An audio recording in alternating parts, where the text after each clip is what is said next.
You had mentioned Phantom Stranger. Yeah. Congratulations. Your book. But then you got some old guys writing stuff and just can't get out. You talk about fresh voices. Let's talk about your book. Yeah. Let's talk about That's it. You know what? For me, it's a double-edged sword for me.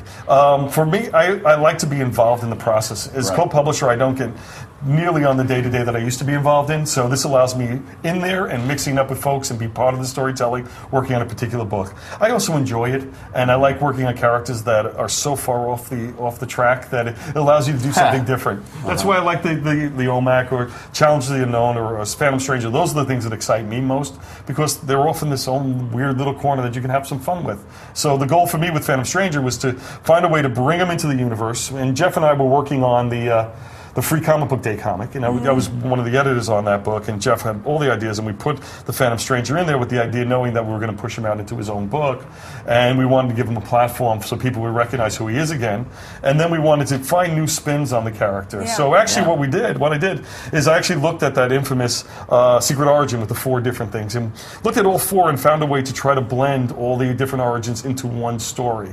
And that's sort of what we're pulling out of as we're going out of this. So a lot of people say that's from that version or that version, but actually it's from all the versions, which makes it fun. There are a lot of surprises in the #1 issue. Yeah, that's what it is, and the goal for us is to make it as crazy as possible and capture some of those sensibilities that of unexpected when you read a book that you're like, I didn't see that coming in, and hopefully it makes sense to the story, not that it's just completely out of left field. So we'll see. With all the other work you do for DC, when do you write?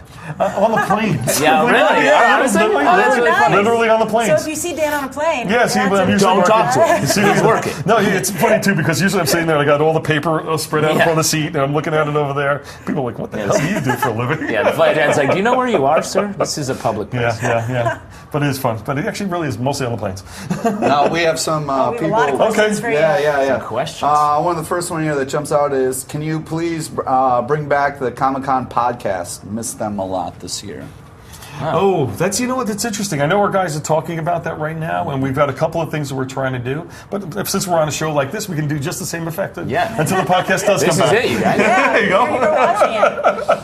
All right. It's funny because when we do the podcast, they ask, "Hey, can you guys go on Newsarama?" Yeah. What are you doing on this audio? We're doing this audio show.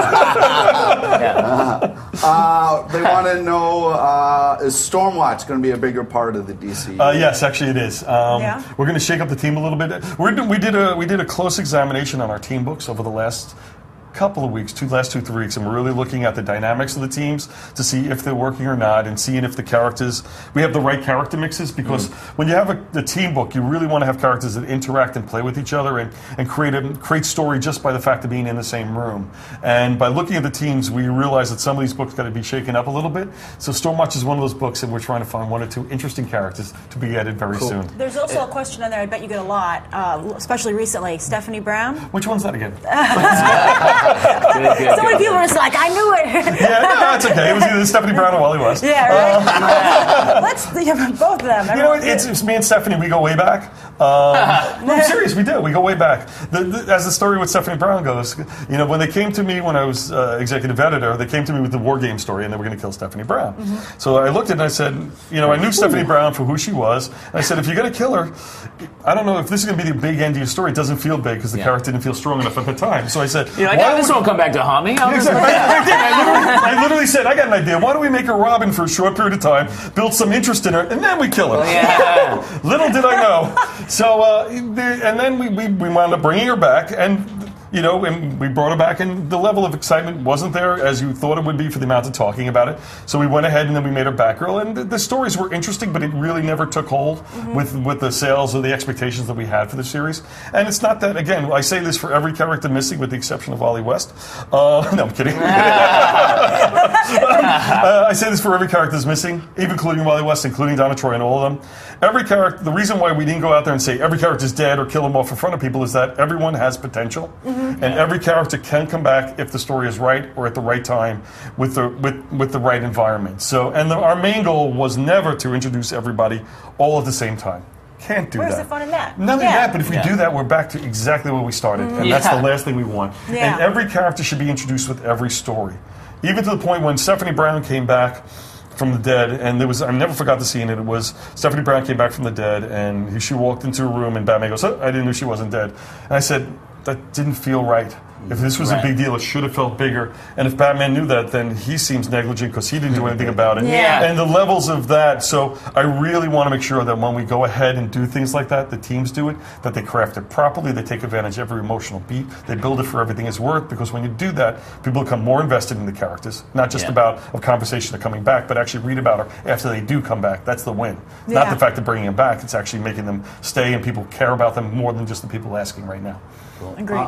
This one I agree with. Batwoman animated movie, please. Yes.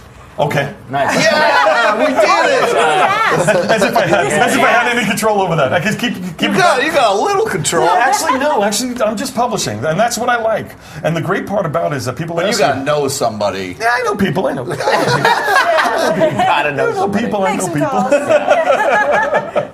What else we got there? When you redesigned Olmec and Brother Eye for their last series, what was your inspiration for each? It's funny. I worked with Keith on 2 issues of Outsiders, and we had such a great time. And Keith and I, Keith was the first person I met at DC Comics. First person, when I came in, I was in the door. I was in my office, and I was only in the office for maybe a couple of days, literally. And he stuck his head in the door, and he goes, "You're the new guy?" And I go, "Yeah." And he goes, "Run as fast as you can. Get out of here now while you have a chance." And he left. And then I'm like, "Huh?" And then somebody else walked by, and they go, "That's Keith Giffen." I said, "Oh, that's Keith Giffen." That's So then so I got to know him after that. We got a chance. I edited a Lobo book that he was writing, and we've always talked about working together. And we both had an idea. So when I saw the art that he was doing on Outsiders, I said, "Hey, can you give me that old Defenders style?" I literally said that. He goes, "You mean the Kirby stuff?" And I said, "Oh yeah, the Kirby stuff." And he goes, "Do you think people want to see it?" I said, "Come on, just push it." And he goes, "I don't think I could do it." I said, "Come on, try." And then he started designing it, and the level of design and the beauty of the work that came out of there. Honestly, I just loved every page that came in because he just had so much fun with the storytelling. And I always tell the same story. And the way we worked was that, and you talk about how much time do you have? I would literally call him up and say, "Here's the plot." Talk the whole plot over the phone, and then he would turn in like an outline of basically storyboards. Yeah. And I said, "Okay, we do this, change that," and we do it, and then we go out and dialogue it afterwards. So one time, the next to last issue, number 7, I go like this. I had a really very particular story I wanted to tell and take place in the zoo. So I sent him the entire outline. I said, "Keith, this is the one I want to do." And he says, "Oh, you're good." So I send it to him, calls me back. "Hey, listen, I'm sending it back to you. I just made one subtle change." I go, "What's the subtle change?" He goes, "I added a 5-page fight sequence in Superman in the open."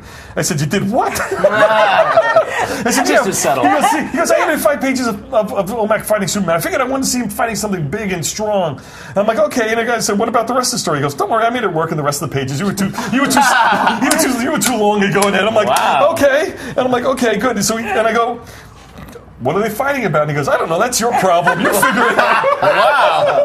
That's your problem. And that's sort of the way we work together. That's that first time you met him attitude. Yeah, it was. I don't know. Just keep going. Just keep going. And we, like I said, but that's the fun part of the job. That's really fun. You know? All right, cool. Well, someone on Facebook says, "I really like Phantom Stranger. Cool idea." They're wondering and hoping if it's going to be you're going to work on it for a while, or if it's going to be short. we have the first year mapped out. Which is hopefully better than the first 2 years mapped out for Olmec. But we have the first year mapped out. And it's funny, like I said, we lost a coin in the number 1 issue, we lost a coin in the 0, but that wasn't going to be a recurring thing throughout the whole story, or else it'd be over really quickly. But the main goal is I wanted to establish what his personality was and what it's about, but now we're going to start to see him really integrating more into the DCU. We meet Dr. 13 in the second issue. Oh, great. Brand new Dr. 13. He's actually a conspiracy theorist now. He's actually completely embraced the ghosts and mysticism and everything, and he knows everything about everybody, so it's a little bit more of a reversal. So he knows more about everything than even Phantom Stranger does, so which drives Phantom Stranger crazy. So they have, again, a rather adversarial relationship there. Then a lot of comic book fans will be able to relate to and exactly, and it's hysterical too because he's all about this, and he's telling him about it because he's been tracking everything he knows, and Phantom Stranger basically you find out, he finds ways to reach Phantom Stranger really in obnoxious ways. And then the other fun part is that we have Constantine trying to recruit Phantom Strangers to be Justice League Dark, and he wants no part of it, and he can't get away from Constantine, which is really just annoying him. So you find that all these people are constantly after him, and he just wants to be left alone and just finish his task, but all these other things keep on getting in the way. So there's some fun along the way. Cool. Well, the last one we got here is, any chance we'll see the Endless back next year? Well, I mean, what you'll see next year is Sandman Zero, or the prequel to Sandman.